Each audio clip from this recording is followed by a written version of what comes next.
Assalamualaikum warahmatullahi wabarakatuh. Selamat malam, salam sejahtera untuk kita semua. Perkenalkan, kami dari kelompok 9, Manajemen Teknologi Inovasi kelas B, yang terdiri dari yang pertama Bu Emma Osaviani, yang kedua saya sendiri Eki Cahyaditya, yang ketiga ada Mbak Sulistiawati, dan Muhammad Iqbal Dwi Fanani.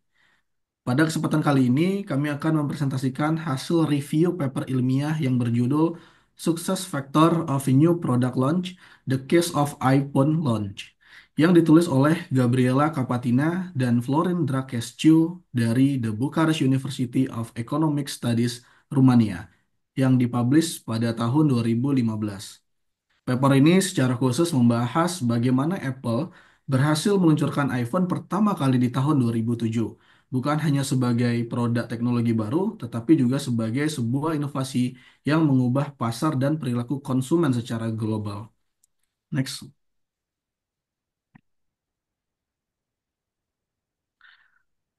Baik, paper ini akan membahas 4 agenda, yaitu pendahuluan, peluncuran produk baru, faktor keberhasilan, dan kesimpulan. Oke, next. Oke, pada bagian abstrak ini, penulis menekankan bahwa globalisasi yang terus berlangsung dan peluncuran produk baru merupakan dua pendorong utama dalam meningkatkan kinerja sebuah perusahaan. Selama bertahun-tahun, berbagai studi konseptual maupun empiris telah dilakukan untuk memahami apa saja faktor yang membuat peluncuran produk baru bisa berhasil. Maka dari itu, tujuan utama dari paper ini adalah untuk mengidentifikasi dan menganalisis faktor-faktor kunci keberhasilan peluncuran produk baru khususnya dari pendekatan pemasaran. Penelitian ini menggunakan metode studi kasus dengan fokus pada peluncuran produk iPhone oleh Apple. Setelah diluncurkan, iPhone langsung mencetak kesuksesan besar dengan penjualan jutaan unit, menjadikannya salah satu ponsel paling populer dalam sejarah. Apple berhasil mengungguli Samsung dan menjadi pemimpin pasar global. Oke, next.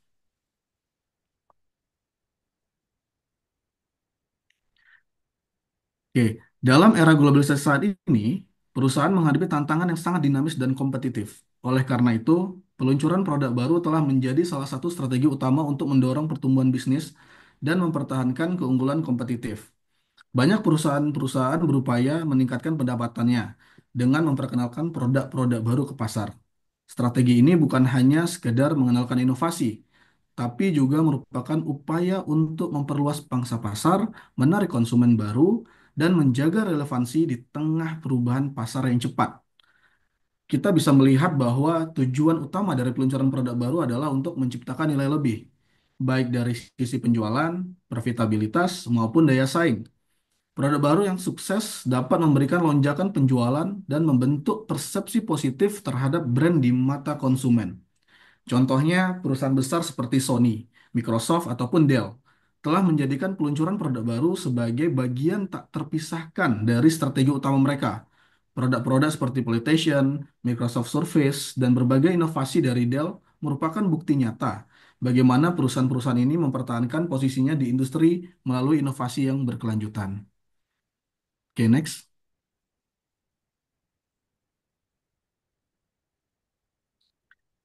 Baik, kita akan melihat secara lebih komprehensif bagaimana peluncuran produk baru menjadi strategi utama perusahaan untuk tetap bertahan dan tumbuh di era yang kompetitif dan serba digital. Yang pertama adalah peran strategis peluncuran produk baru. Peluncuran produk baru tidak hanya bertujuan untuk meningkatkan pendapatan, tetapi juga untuk memperkuat posisi kompetitif perusahaan. Perusahaan besar seperti Apple dan GVC telah menunjukkan bahwa keberhasilan mereka sangat berkaitan dengan kemampuan menghadirkan produk-produk baru yang inovatif. Yang kedua adalah tantangan dan risiko kegagalan. Kita juga harus menyadari bahwa peluncuran produk baru bukan tanpa risiko. Statistik menunjukkan bahwa 70 hingga 80% produk baru yang diluncurkan setiap tahun gagal di pasar. Oleh karena itu, perusahaan terus berupaya untuk memahami faktor-faktor apa saja yang dapat meningkatkan peluang keberhasilan dalam peluncuran produk. Dan yang ketiga adalah faktor keberhasilan utama. Salah satu faktor kunci yang sering diabaikan adalah saluran distribusi yang efektif dan layanan purna jual yang responsif. Dengan berkembangnya teknologi, smartphone kini tidak hanya untuk berkomunikasi, tetapi juga untuk e-commerce, riset, bahkan untuk hiburan.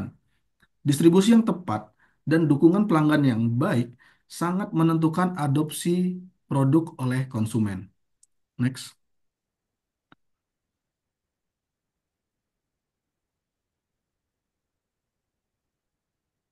Selanjutnya adalah poin keempat, penelitian dan perkembangan pasar.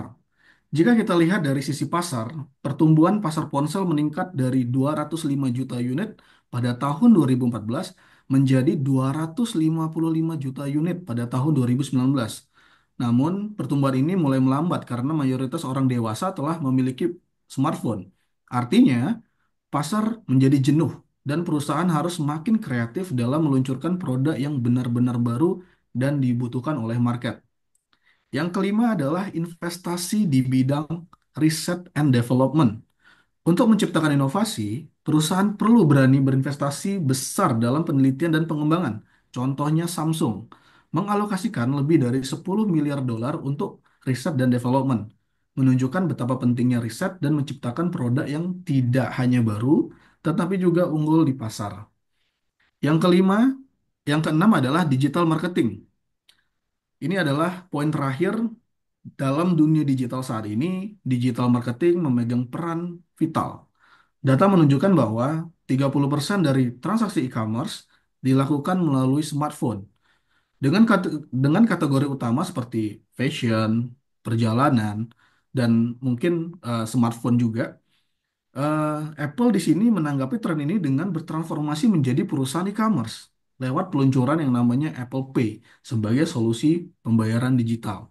Jadi, dari 6 poin ini, dapat kita simpulkan bahwa keberhasilan peluncuran produk baru sangat bergantung pada pemahaman mendalam terhadap tren, inovasi berkelanjutan, strategi distribusi, serta kemampuan memanfaatkan tren digital secara tepat. Next.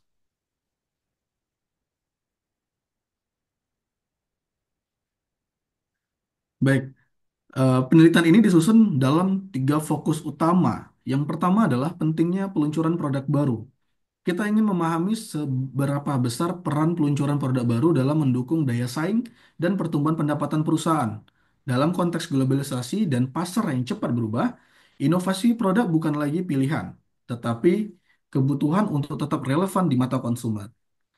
Yang kedua adalah faktor keberhasilan utama. Studi ini juga merupakan identifikasi dan menganalisis aktivitas-aktivitas kunci yang secara signifikan berkontribusi pada keberhasilan sebuah peluncuran produk.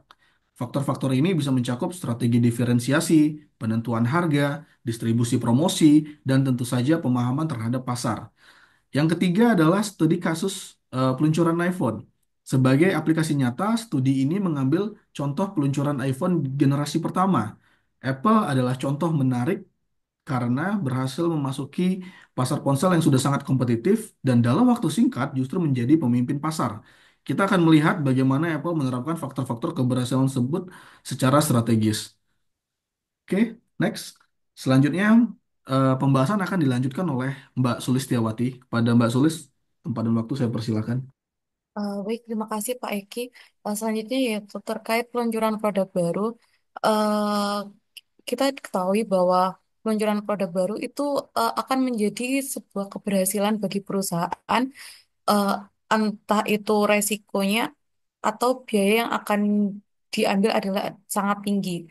Yang pertama yaitu produk dengan terobosan terbaru, yaitu kita ketahui bahwa saat ini series iPhone tuh sudah banyak dengan terus mengembangkan inovasi-inovasi terbarunya. Dan itu adalah hal yang benar-benar baru bagi industri dan ilmu pengetahuan di bidang tersebut. Nah, selanjutnya adalah ini produk baru. Sebenarnya produk yang dikembangkan adalah bukan sepenuhnya produk baru bagi pasar, tetapi di perusahaan ini selalu mengupayakan produk baru bagi perusahaannya, baik ditambahin fitur atau perubahan dari fisik dari eh, smartphone-nya.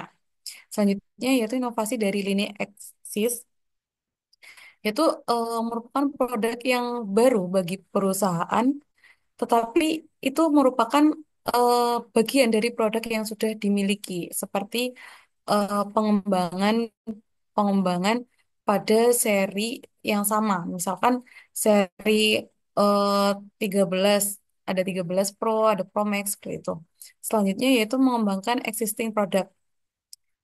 Seperti yang kita ketahui juga, iPhone selalu memberikan nilai lebih dan kinerja yang lebih dibandingkan dengan produk yang saat ini. Jadi, iPhone selalu meningkatkan nilai-nilai yang ada pada produk saat ini untuk menjadi inovasi-inovasi di seri selanjutnya. Selanjutnya ada reposisi, itu upaya untuk meningkatkan potensi ketertarikan kepada pelanggan-pelanggan baru. Nah, bagi pengguna baru, pasti produk ini akan dianggap sebagai produk baru, walaupun karakteristiknya tidak jauh berbeda dengan seri-seri sebelumnya. Misalkan nih, sekarang sudah akan rilis produk seri 17. Pasti orang-orang akan berpikir, nanti aja lah belinya, nunggu produk yang terbaru, seperti itu.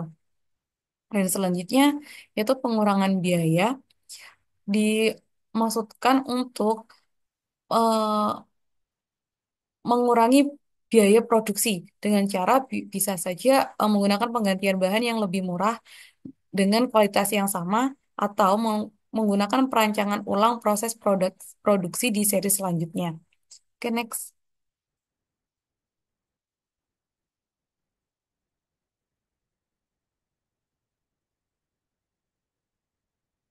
Dan peluncuran produk baru di tingkat global merupakan keunggulan yang sangat kompetitif yang digunakan oleh perusahaan multinasional untuk menciptakan, merangsang, dan meningkatkan permintaan dari konsumen-konsumen sesuai dengan keinginan konsumen-konsumen tertentu tentunya.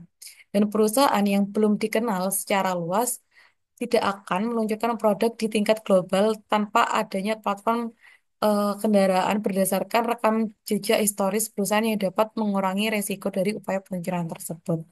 Oke, selanjutnya akan dijelaskan oleh Mbak Emma. Kepada Mbak Emma dipersilahkan. Baik, terima kasih Mbak Sulis. Nah, kemudian berbicara mengenai faktor keberhasilan peluncuran produk baru, penting kiranya untuk kita sama-sama mengetahui poin-poin yang menjadi pertimbangan suatu produk dikatakan berhasil, di mana peluncuran produk baru ini menjadi faktor utama dalam kesuksesan perusahaan dan dapat membantu manajemen produk itu sendiri. Namun, kita tahu bahwa saat ini mendefinisikan keberhasilan produk itu masih abu-abu karena studi telah mengidentifikasi dimensi keberhasilan, tetapi masih ada kesenjangan pengetahuan. Kesenjangan ini menyebabkan tidak ada batasan jelas antara keberhasilan jangka pendek dan juga jangka panjang. Nah, kemudian karakteristik perusahaan juga mempengaruhi keberhasilan produk itu sendiri. Sehingga dari literatur yang dikeluarkan oleh Ernest dan Young, produk dianggap sukses jika mencapai 80% dari target penjualan dalam 26 minggu per toko dalam 2 tahun. Nah, berdasarkan statistik ini, maka kita bisa mengetahui bahwa tidak semua produk baru itu bisa berhasil, dan juga dari situ kita bisa melakukan learning, memahami faktor keberhasilan apa saja yang bisa menjadi panduan dalam mengelola peluncuran produk selanjutnya. Next. Berdasarkan tinjauan literatur yang ditulis oleh Abdiu de Steenberg M dan juga Stridsberg pada tahun 2006, pada penulisan yang berjudul Sukses Factor for Launching a New Product for Micro Enterprise, kita dapat mengetahui 6 faktor utama yang dapat menentukan keberhasilan peluncuran suatu produk.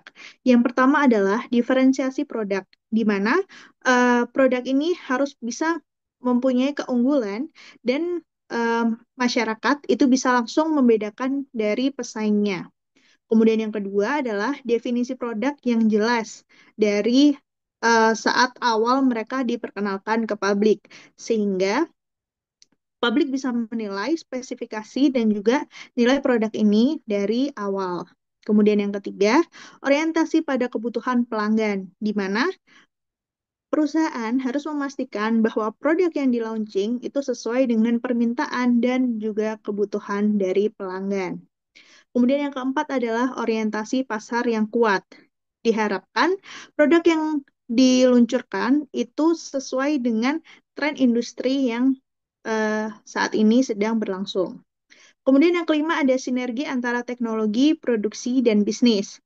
Sehingga ketika tiga poin ini saling bersinergi, diharapkan dapat mempercepat atau juga mendukung produk baru ini untuk bisa segera diluncurkan. Yang keenam atau yang terakhir adalah faktor peluncuran yang tepat, di mana perusahaan juga harus mengetahui momen yang tepat produk mereka diluncurkan. Kemudian dari 6 poin ini, Cooper dan Klein-Smith menyatakan bahwa tiga faktor utama yang harus diperhatikan itu adalah yang pertama, poin pertama diferensiasi produk, kemudian juga orientasi pasar yang kuat, dan juga sinergi antara teknologi, produksi, dan bisnis. Harapannya, tiga poin ini menjadi faktor yang diperhitungkan dari awal oleh tim perusahaan. Selanjutnya, next.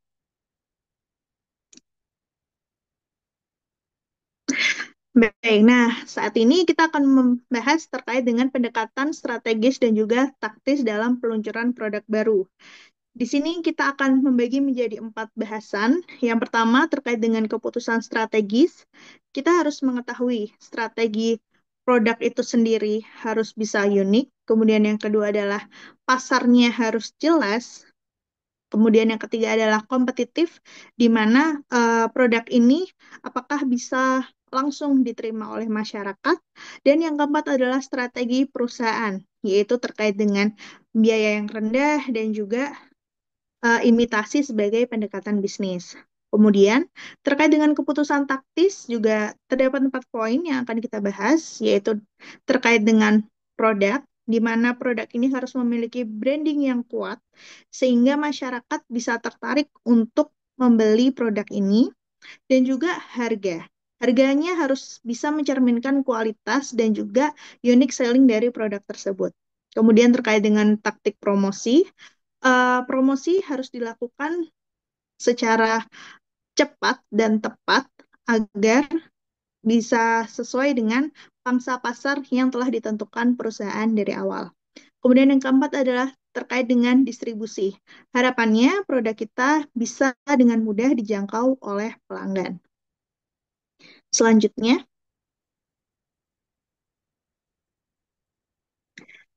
baik, nah sekarang kita akan membahas terkait dengan kasus peluncuran iPhone, di mana iPhone sendiri itu pertama kali diluncurkan pada tahun 2007 ketika pasar sedang jenuh dengan kehadiran smartphone yang begitu-begitu saja. Nah, setelah diperkenalkan, ternyata peluncuran ini berhasil besar dengan jutaan unit terjual dan menjadikan iPhone sebagai salah satu ponsel paling populer yang ada. Nah, keberhasilan iPhone ini tentu saja memaksa pesaing mereka yang pada saat itu ada HTC dan juga Samsung untuk merespon inovasi yang dilakukan oleh tim iPhone. Nah, dengan iPhone yang menetapkan standar yang tinggi, tentu saja memaksa pesaingnya untuk bisa meningkatkan kualitas produk mereka. Nah, penelitian ini menggunakan metode studi kasus untuk mengidentifikasi faktor-faktor yang berkontribusi pada kesuksesan peluncuran iPhone. Selanjutnya, berdasarkan paper, kita dapat merangkum menjadi 6 poin, yaitu yang pertama ada inovasi produk, di mana iPhone sukses besar karena menawarkan teknologi baru dan pengalaman yang belum pernah ada sebelumnya. Pastinya pasar juga akan sangat tertarik ketika mereka mengetahui bahwa ada smartphone dengan sistem yang berbeda dengan yang mereka punya saat ini. Kemudian juga strategi peluncuran yang kuat, di mana iPhone memiliki pendekatan yang menarik, tidak hanya bisa menarik publik, tapi juga menarik media, sehingga berita terkait iPhone ini tersebar dan mudah diakses. Kemudian, kurangnya respon awal dari pesaing. Nah, pesaing merasa bahwa produk mereka saat itu stabil dan juga tidak ada masalah, sehingga mereka cenderung lebih lambat merespon revolusi yang dibawa oleh iPhone. Kemudian, standar baru dalam industri, di mana iPhone memaksa merek lain untuk berinovasi, untuk bisa mengejar teknologi yang mereka miliki. Kemudian, daya tarik, daya tarik dari merek Apple ini sendiri eh, menjadikan Apple memiliki basis pelanggan yang kuat dan royal.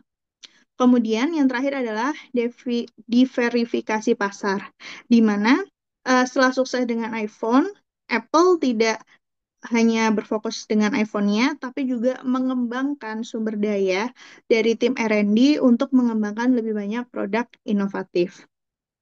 Nah, selanjutnya terkait dengan faktor-faktor kesuksesan peluncuran produk iPhone akan dijelaskan oleh Mas Iqbal.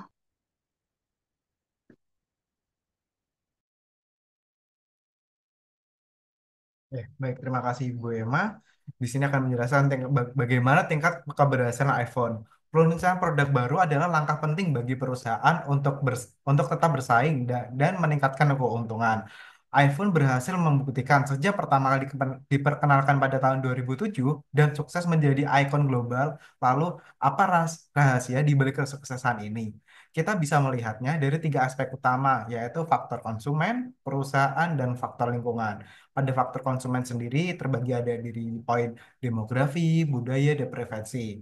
Untuk perusahaan dibagi dengan produk, harga dan distribusi, dan promosi. Untuk lingkungan sendiri ada regulasi dan infrastruktur. Oke, untuk level konsumen yang di bagian demografi, di poin demografi, Apple menargetkan konsumen yang tepat, yaitu pria yang berusia sekitar 25 hingga 30 tahun, lulusan perguruan tinggi, dan berpenghasilan tinggi.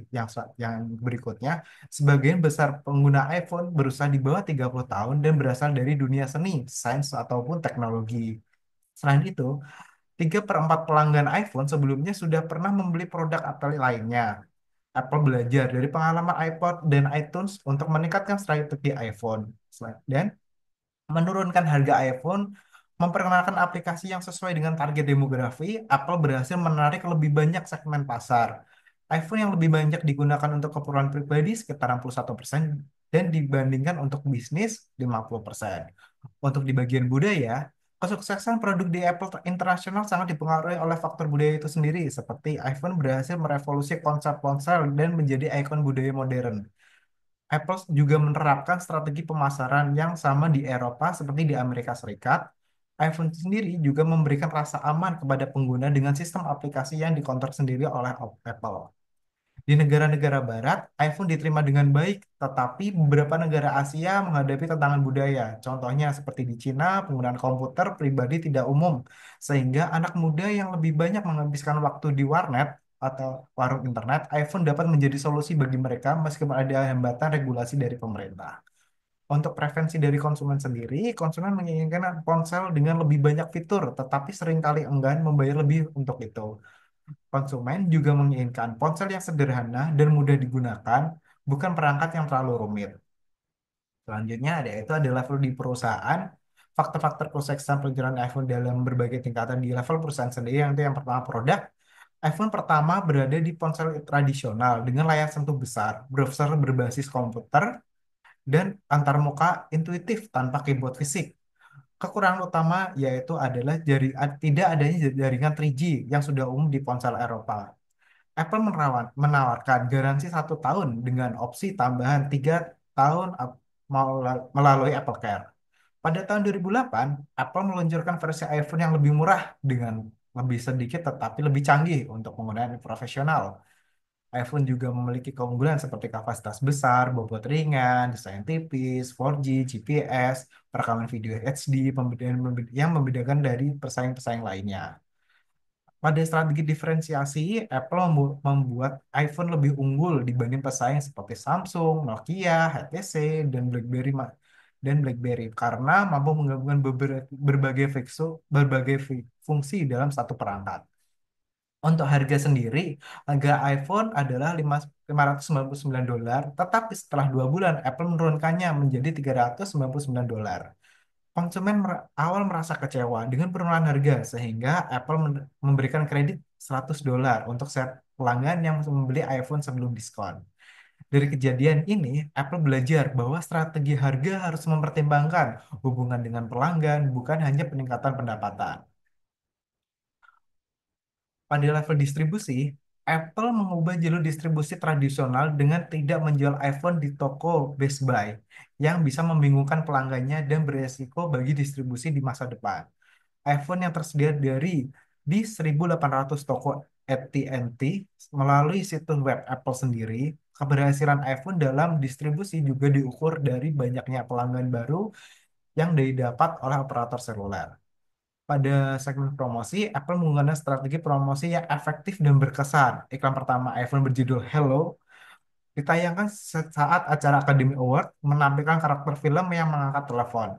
Meskipun Apple mengeluarkan biaya iklan yang lebih sedikit dibanding pesaing, iklannya tetap menarik perhatian karena unik dan mudah diingat. Dalam 1 tahun setelah peluncuran, Apple menayangkan 9 iklan TV baru untuk memperkuat kehadiran iPhone di media. Berkat strategi promosinya, Apple memenangkan penghargaan Marketer of the Year karena berhasil memperkenalkan produk baru dalam pasar yang sudah kompetitif. Untuk selanjutnya yaitu adalah level lingkungan. Dalam regulasi, faktor memiliki regulasi berperan penting dalam kebijakan atau kegagalan iPhone itu sendiri, terutama terkait dengan kebijakan penjualan ponsel yang terkunci lock pons. Di beberapa negara Eropa, penjualan ponsel terkunci tidak diizinkan, sehingga pelanggan lebih memilih versi unlocked meskipun harganya lebih mahal. Operator seluler di negara dengan regulasi yang sangat ketat menawarkan harga yang lebih tinggi untuk versi unlocked dan harga yang lebih rendah untuk jika pelanggan mendatangani kontrak. Ada beberapa pendapat bahwa menjual versi unlocked dapat memaksa Apple untuk bekerja sama dengan lebih banyak operator di setiap negara yang berpotensi meningkatkan penjualan dan pangsa pasar, menurut Palmer tahun 2007. Untuk di level di poin infrastruktur, Apple juga mempertimbangkan infrastruktur di setiap negara dan memanfaatkan area yang kurang dimanfaatkan akibat keterbatasan infrastruktur.